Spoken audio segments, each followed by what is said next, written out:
Hi, my name is Benedict. I wanted to take this opportunity to walk you through the Space Synth 102 from my recently released Space Case collection. It's both an album of music and a collection of VST instruments and effects, which are designed to emulate some of the early instruments and feel of working with simple hardware back in the early to mid 80s. You can take that as being stuff that you might use in synthwave, retrowave, whatever. Not my intention. I built them for myself to use in my own music, which, as you can probably work out, is space music. So what do we got? Space Synth 101, which there's another video for, is an analog emulation. This time around we've got a digital emulation, so it's designed to emulate some of the early digital synths. Specifically, I was thinking of and looking at the Casio CZ range and a little bit of thinking around the Yamaha DX range, so the DX7s. The reason for those two going hand in hand is that despite the difference in them, they're actually a far closer synthesizer model. The way the math is done, the way they think is far closer than you might otherwise realize, especially based on the marketing. Yamaha called itself frequency modulation FM, which we're going to look at true FM in this situation, but in actual fact they were using a phase modulation because, as you can see, true FM has some problems which can create some fun on its own. The system that they used was not a million miles away from the phase distortion that Casio used, and so therefore the two could cover quite similar ground, but each could then go off and do their own things. So Space Synth 102, pretty simple looking synth on the surface. So like the other stuff in the Space Case, it's not designed to be everything. This is not an Uber synth, it's a character synth.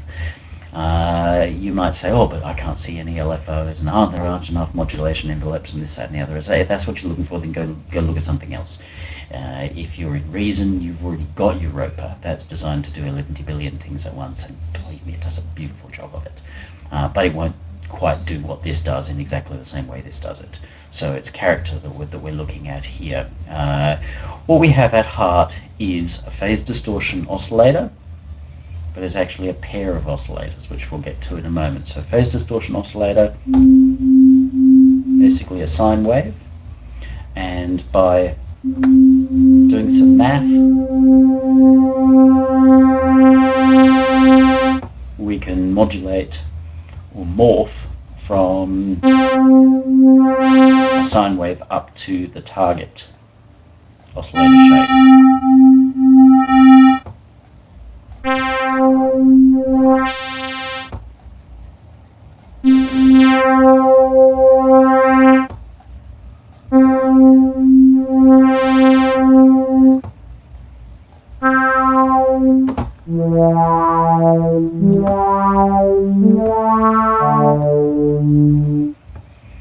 There are a couple of resonant forms because the Casio CZs didn't have a filter at all. It was all done in math. And it's impossible to emulate a Casio or a DX7 or a CZ or a DX7 with a filter. The two just doesn't go together. So we've got an oscillator and a second oscillator. Each of these are a pair. So we'll look at the detuning first, so you can understand the pair.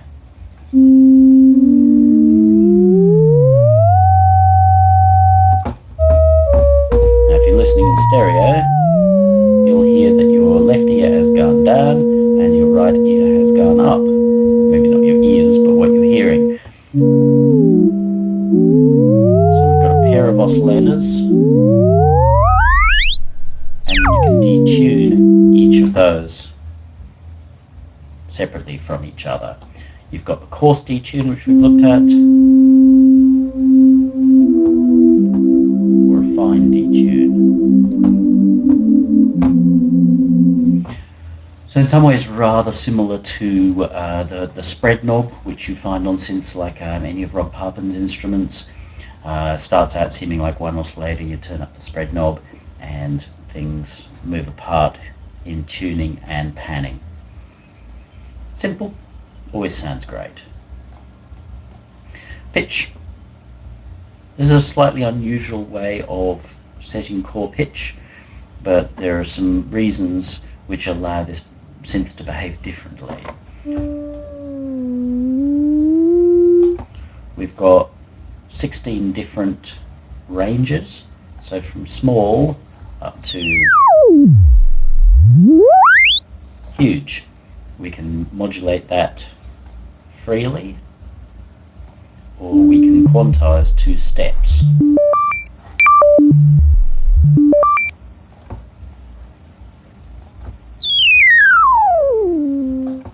If I want that to be 1 octave,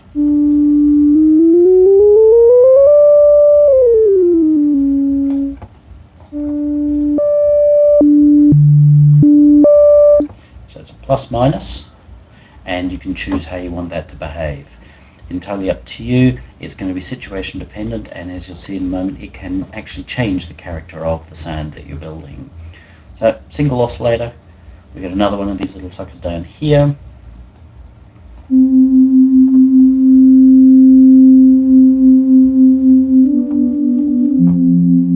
at the moment you are effectively hearing 3 oscillators, because this one's not detuned, so they're hard together in the middle. And then the second oscillator is detuned, so you're hearing 1 in the middle, 1 on each side. Which, if we give it a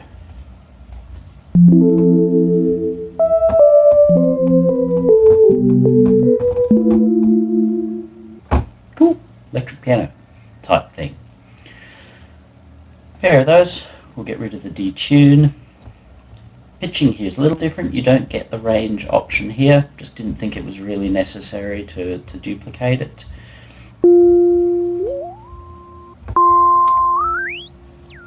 You can constrain to semitones or constrain to octaves.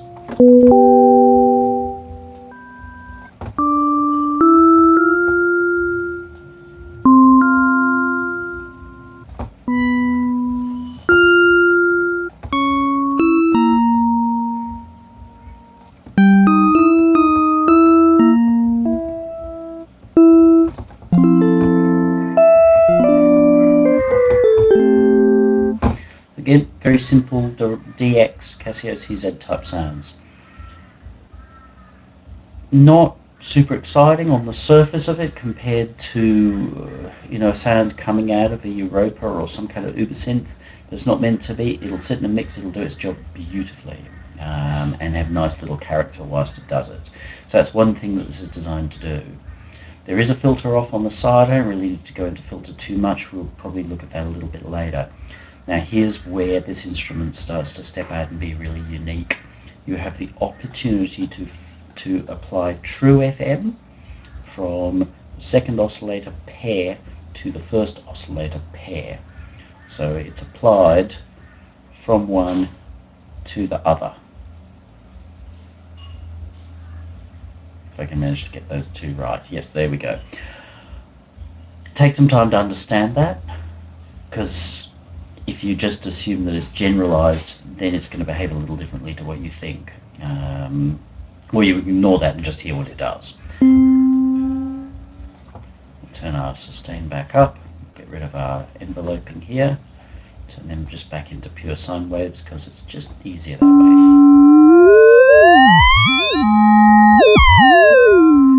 Yes, there is artifacting, and yes, it does pull the pitch off.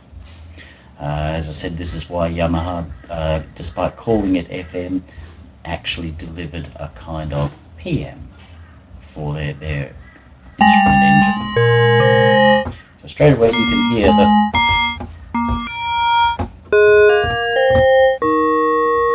we can create bell sounds super easily. We can also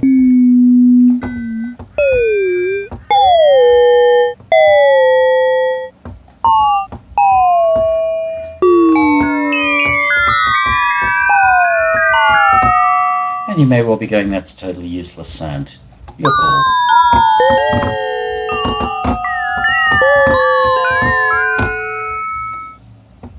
Charming. Then we can get into, at the moment these are behaving like single oscillators, and we've got this one out of the game. We can then start to detune them.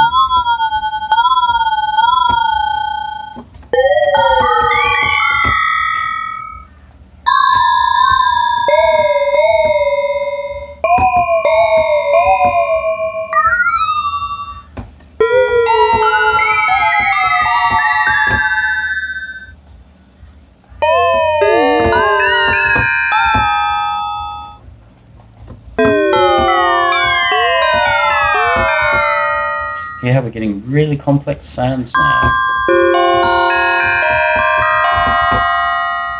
And we're not running any kind of effects or anything like that.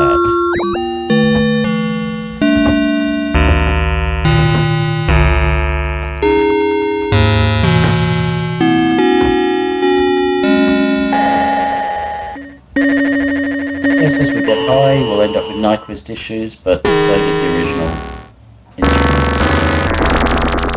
As we go low, it turns into an LFO.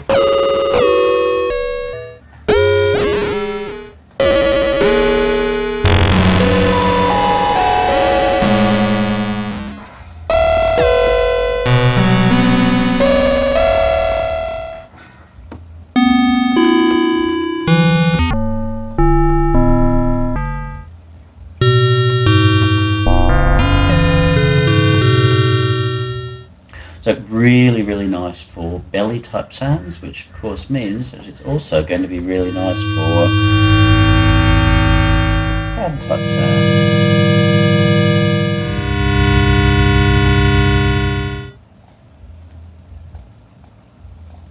So I had a little bit of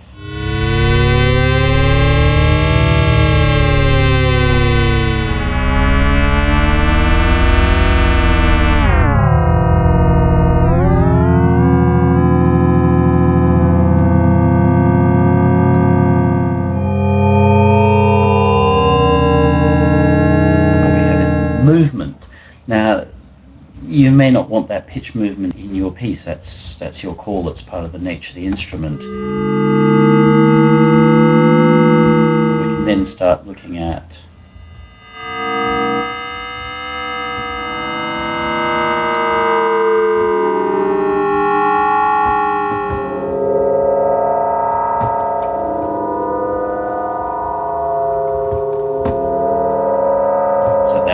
saying to me, tell me you wouldn't be impressed if you didn't hear that on a big fancy instrument.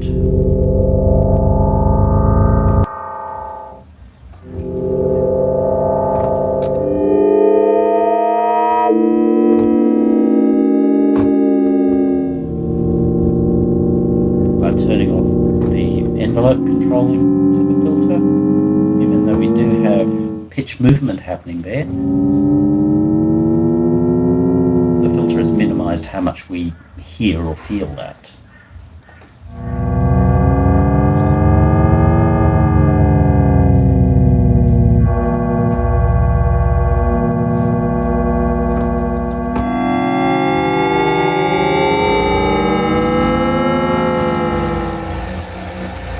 So just showing how within the instrument you've got quite a lot of options. Now of course we can turn up that oscillator as well.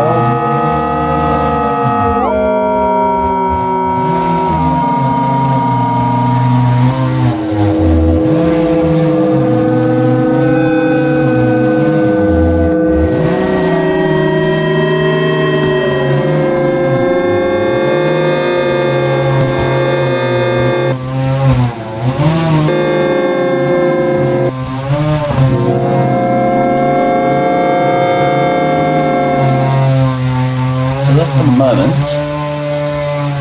add an effect unit. Of course I'm going to add my space delay. Just drag that into screen.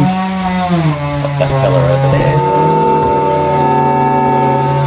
And to make it fire really nicely, if you haven't watched the 101 video, quickly walk through creating some modulation in here, so you see how these instruments are designed, or the devices are designed to fly in modulation from somewhere else.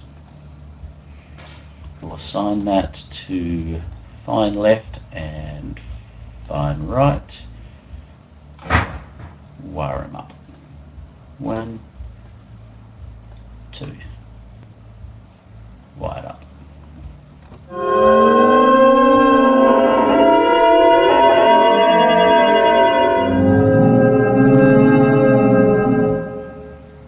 might just turn our overall volume down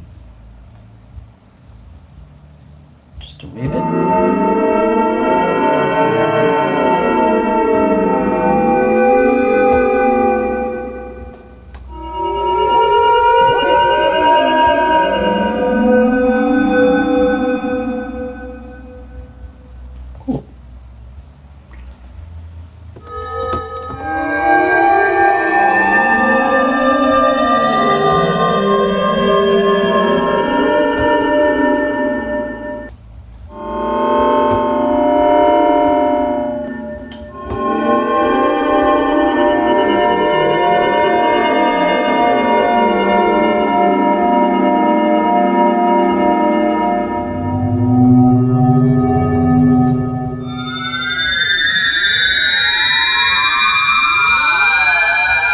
Yep, you can hear the alias, Nyquist noise, this, that and the other. As far as I'm concerned, that's actually a really lovely thing,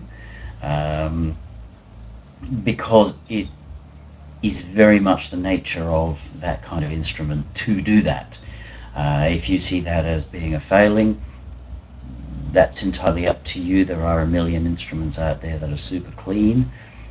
Personally, I don't think they're as super exciting to listen to as this, but then I grew up in a time when that was the only option. Like I said, my Casio CZE was going to do that regardless of whether I wanted it to or not, and it wasn't like I could just go onto KVR and download myself 12 more instruments that didn't do it, because if I went off and got myself a DX7, it would make the same ghastly noise. So we learned to incorporate that into the sound as a feature of it, and that's what these instruments are about. They make weird noises. That's part of what you're looking for when you're using this instrument character.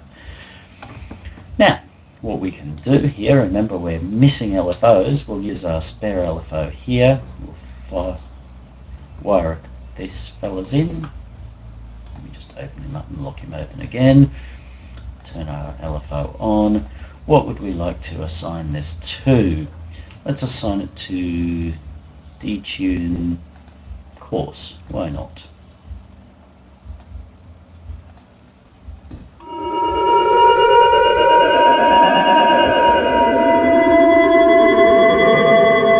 So our sound is going from this, which is nice.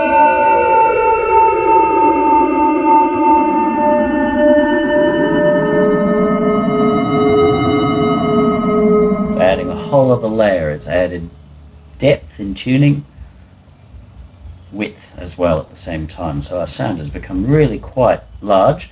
It's also got this movement.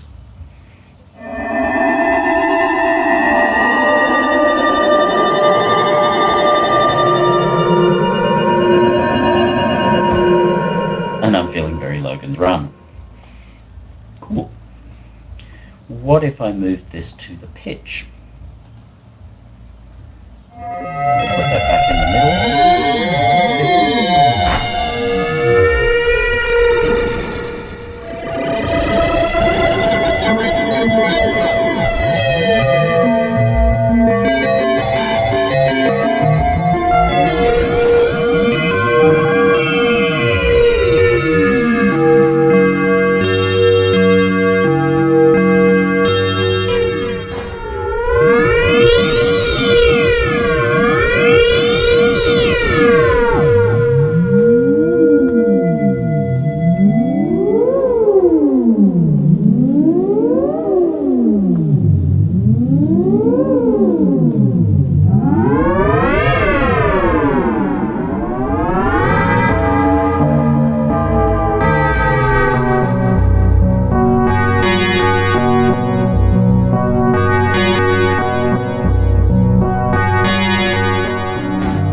how that assignment is made.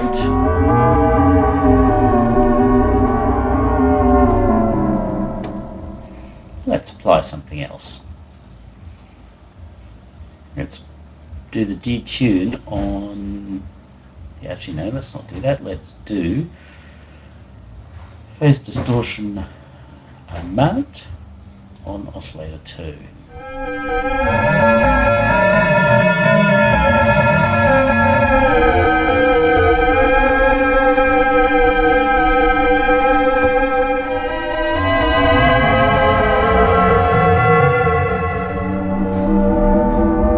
Now note that I'm essentially using the same LFO just in reverse phase for this. So I'm limiting my options. If I were using Cron or multiples of pulsar, then I'd obviously have a ton more options for modulation.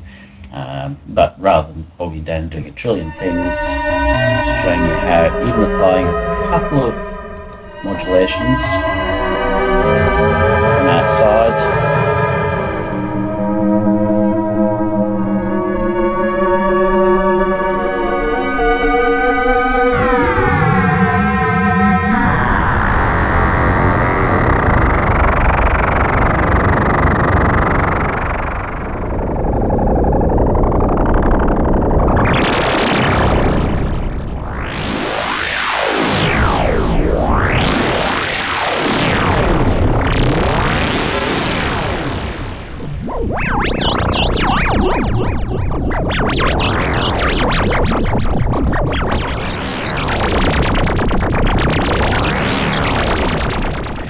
Now this actually, interestingly enough, is what the Casio CZ, the Cosmo system, was originally designed for. It was designed for Tomita, as far as I'm aware, the Japanese composer who got famous and to some extent infamous even for remaking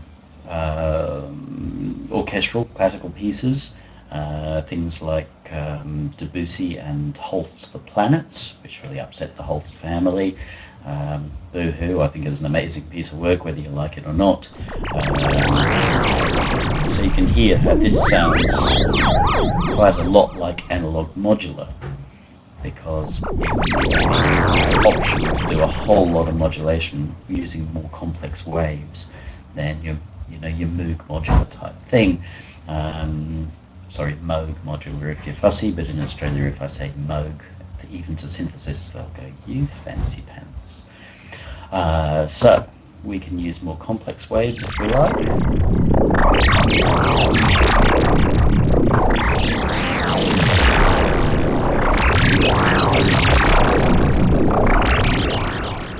Cool.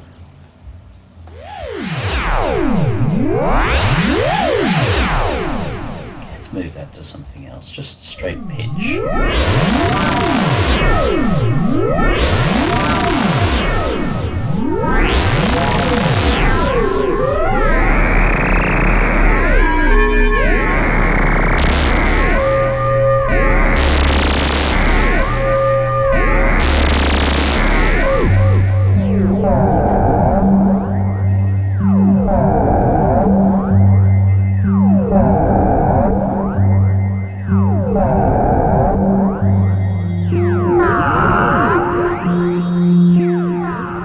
I think that's just a superb sound right there, which, not that I couldn't go and make that with Thor or Europa or any other instrument, but just with such a simple setup. I've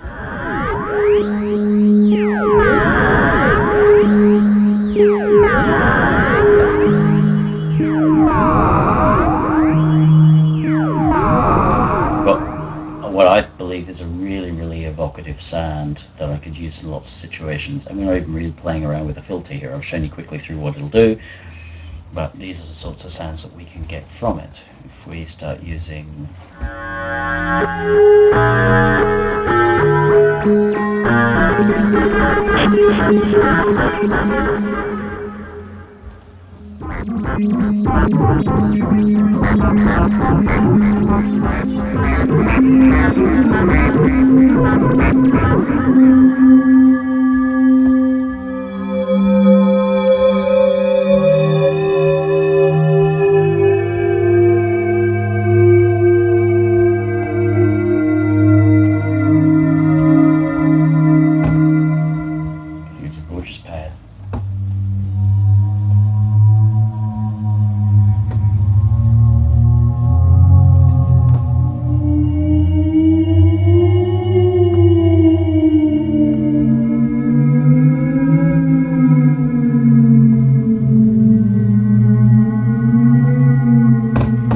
begin, you probably wouldn't be expecting such a complex sound out of such a simple looking instrument, and that comes from having these lovely complex oscillators, and I haven't even gotten into flying in extra layers of wave.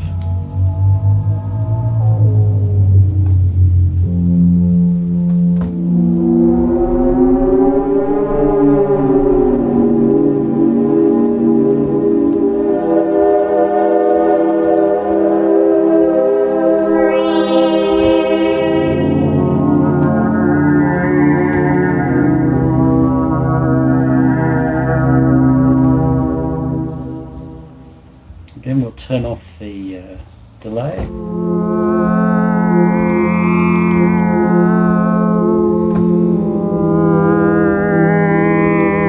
So we've introduced just a little bit of instability in the sound there.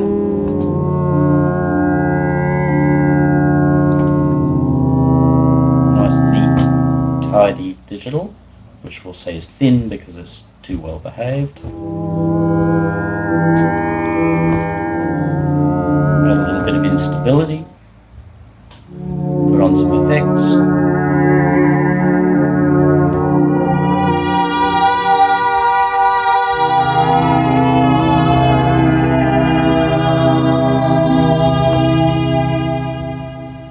A sound that I would use. That probably covers basically everything that we need to look at in this. It's a character instrument, as I keep saying. It won't do everything, but it will uncover a lot of really interesting things, especially once you start to fly in CV. Being the reason instrument, you've got 8 slots in which to do that, and of course you can also get clever if you want to fly in more complex things and use one of the spiders as well, so you can merge several CV sources to feed it complex, lots of things from lots of cases. So it's really limited by your thinking, but I'd hope you wouldn't be one of those people who'd go in thinking, oh, CV's too hard. Start with something simple. You see how simple what I've done is. Swap things around, try the unexpected, get the unexpected. File what you got away in the old noggin there in the spreadsheet, and after a while you'll go, oh gee, what if I flew in a CV envelope and an LFO at the same time? What would I get? Brilliant. Not long before you're a CV expert and you're able to take a really simplistic instrument like this and get some really lovely results in a mix. I hope you enjoy. Remember, it's Space Case, which is both an album and this collection of VSTs, and it's only $5, so it's change. Thanks very much.